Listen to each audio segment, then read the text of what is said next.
Hi, it's Andrew Huffer here from the Facilitators Inner Circle, and I have 6 quick tips here to help you in running an effective workshop as a facilitator. And I'm going to run through these fairly quickly because I know you're busy. So the first one is thinking about POP. And this helps you in getting ready for any workshop, because too often we fall into the trap as facilitators of thinking, what techniques do I have to use? What's the processes I'll take people through, without actually mapping it properly, thinking about overall, what do I need to achieve? What's the overall aim or purpose of the workshop? What's it actually going to produce in terms of outcomes? And then mapping the processes accordingly. So think about POP, your friend in a time of need. The second quick tip is always thinking that your opinion doesn't count. As hard as that may sound, it's about the participants.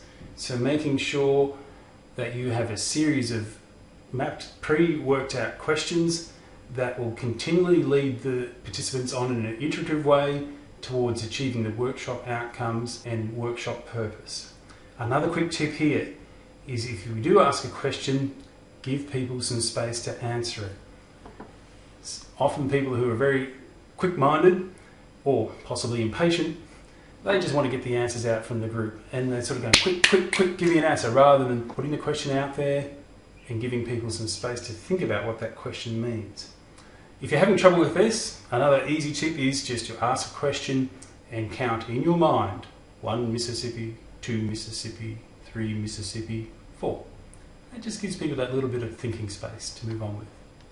Next one, another technique to help involve people is, when you ask a question, use the air, pair, share approach.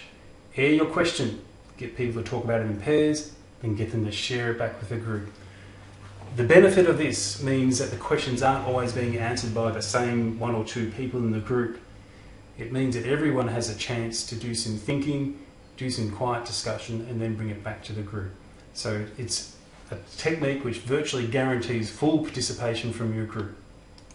The next tip is, at the start of the workshop, or even beforehand, perhaps using an online survey, is find out what people are wanting from their time there. They're giving up valuable time to be there. We want to make sure that they get the most out of it. And another good 1%er tip here is, once you've got them to actually write down their own expectations, have them keep those expectations in front of them for the rest of the day.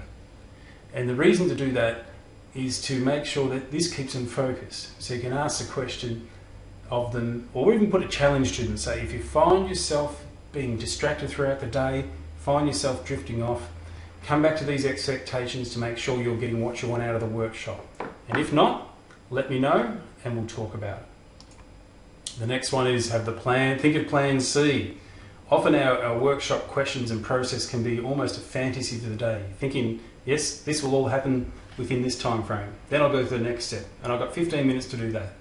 It's not always the case. So keep a big eye out, look around, see what's going on, and find out if we're still on track to achieve the outcomes and purpose of the day. Just ask a question here and there, make some observations, step back.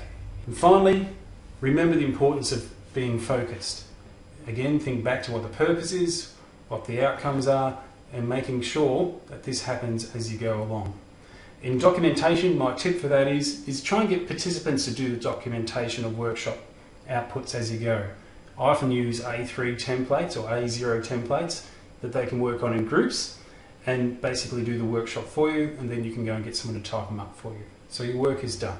So there are quick 6 tips to help you run a good workshop. If you're looking for more support, please come over to the Facilitators Inner Circle website, and you'll see more practical tips and how-to templates in the members section. Looking forward to seeing you there, and